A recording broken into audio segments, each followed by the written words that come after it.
Now, with the election just one day away, candidates are getting in some final words before the people of West Virginia make their decision, with some stopping by Mercer County to campaign face-to-face today.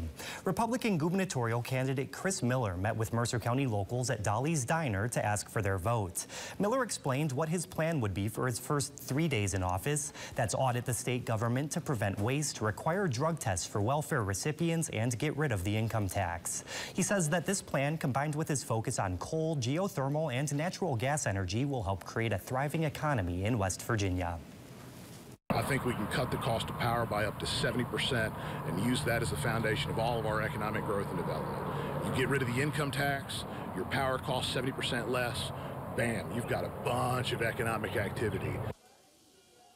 Miller adds he believes southern West Virginia has been lost in the shuffle with its resources exported elsewhere, and also adds that the coal country deserves better. Now, Chris Miller was not the only candidate who visited Dolly's Diner today. Republican gubernatorial candidate Patrick Morrissey stopped by as well.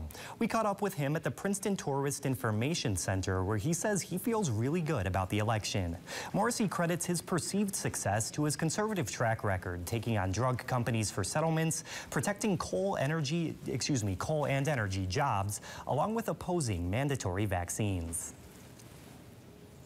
But I think that voters are looking for a proven conservative, someone who's worked closely with President Trump, who has been supporting his agenda, and I have. And I think West Virginia is going to have a unique opportunity to really rise in those economic rankings and to maintain those strong conservative values. Morrissey says his campaign has had good reception in the area, and he adds that he believes the area knows he's a proven conservative.